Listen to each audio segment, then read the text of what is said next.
Live from Clearwater, Florida, it's Make Money, Make More Money, Make Other People Make Money, the Scientology way. And now, here's your host, entrepreneur and leader of the Church of Scientology, Mr. David Miscavige.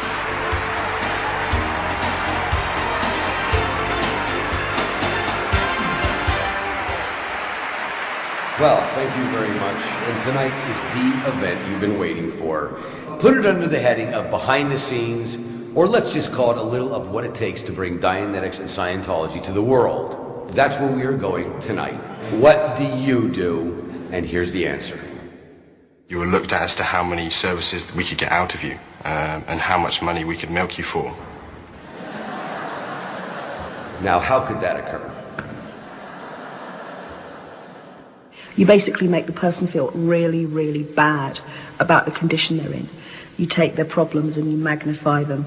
You look at how that's going to affect them in the future, and you get the person into a state where they feel that their future is nothing unless they do something.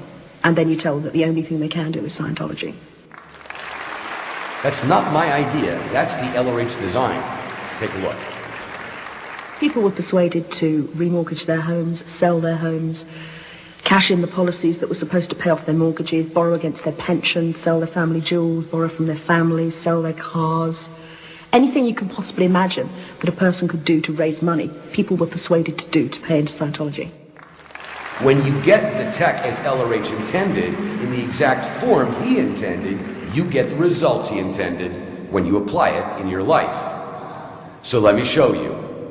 Nuclear physicist Adam Bird was milked for £34,000. He went to the Scientologists for help with dyslexia, but ended up borrowing from various different banks to buy courses.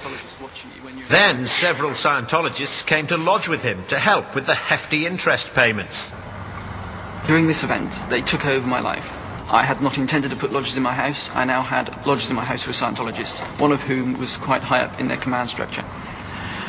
To help pay again, another one of them had loaned my car and was supposedly paying me rent for it. I then didn't have any means of transport. Finucane says they charged $8,500 to his credit cards without permission. When they began phoning for more, he turned on his tape recorder. So basically, I don't even have enough money for that. Just to even get to the point where I can do my own thing. You have quite a bit, though, John. I mean, you know, but I don't think buying more is your problem. Your problem is your wife.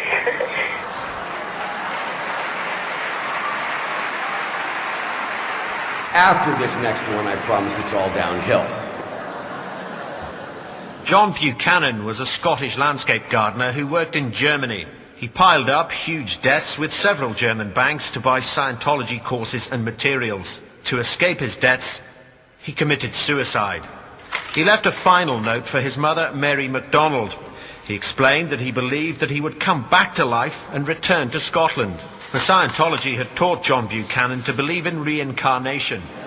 It's simply because someone from the wrong side of the gene pool messed up the manuscript. It was all too much for Richard, both physically and mentally. Richard borrowed £3,000 to pay for Scientology courses. Tony Clark and other Bournemouth mission officials wrote Richard several letters. Some of them distressed Richard so much he tore them up on the spot. Others warned him of the consequences if he quit Scientology and asked him to come into the mission. They phoned him 4 times a day, 5 times a day, for an hour each time on the phone. And while he was on the phone, he was shaking, he was a bit nervous, obviously frightened of something. Richard was anxious about the fact that he was wanting to leave Scientology, and he was concerned that they were not letting him leave and that they were threatening to print personal information about him. That was what he voiced to me. Much later that night, Richard parked his car by the Clifton Suspension Bridge in Bristol. At 10 minutes to midnight, he jumped to his death. I feel, and my family feel, that Richard would still be alive today if he hadn't become involved with the Church of Scientology.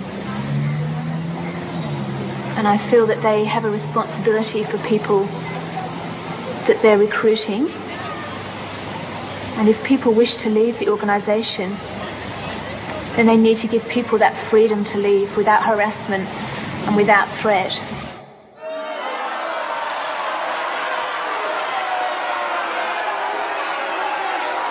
That's been an impossibility. And by the end of this evening's event, you'll know that to be a fact.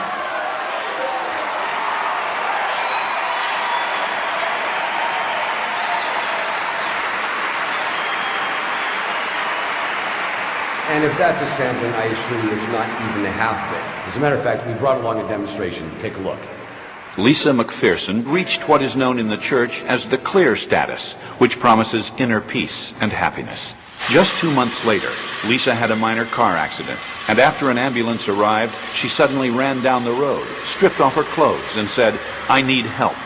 Paramedics took her to the hospital for observation. Several Scientologists suddenly appeared and persuaded her to return to the Fort Harrison. Her condition rapidly deteriorated. After 17 days, the Scientologists finally decided to take Lisa to a hospital. But the driver bypassed the closest hospital and didn't even stop at the next one or the one after that either. Instead, the Scientologists drove for 45 minutes to Newport Richey Hospital, where the emergency room doctor was a Scientologist.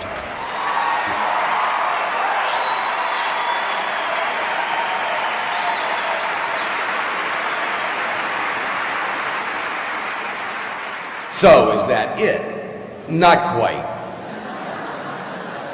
Take a look. She was dead on arrival, emaciated and almost completely dehydrated. Too late for Lisa McPherson. The Florida medical examiner conducted an autopsy and noted hematomas and skin lesions that looked like insect bites. The report stated she died from a blood clot, brought on by prolonged bed confinement and severe dehydration. It's just awful that anybody's allowed, how they can sit and watch a human being die like that. They got her no help. They watched her die.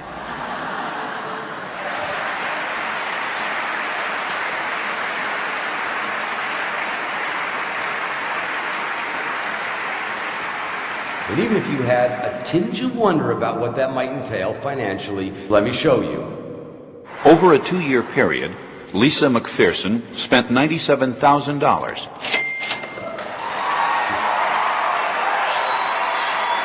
Okay.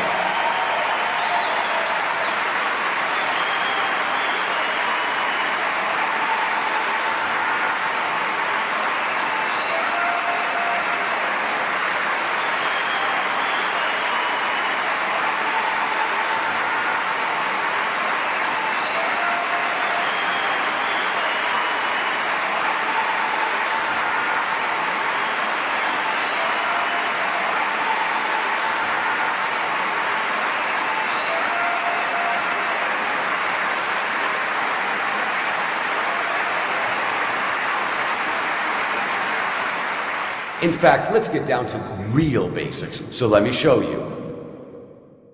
A central doctrine goes like this.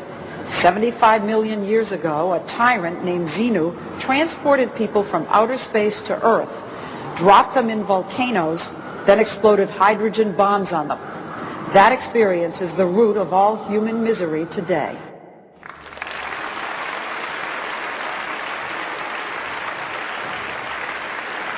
Let's phrase it another way. You are stupid. Stupid. You now know why.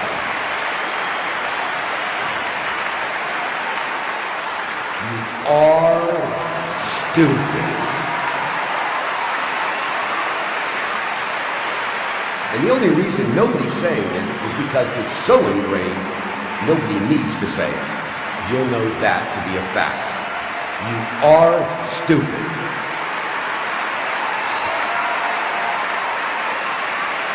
Thank you very much for attending, and appropriately, I leave you with LRH.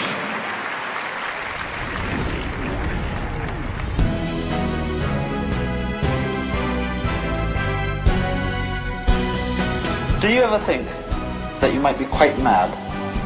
Oh, yes. The one man in the world who never believes he's mad is a madman. LRH, hip hip.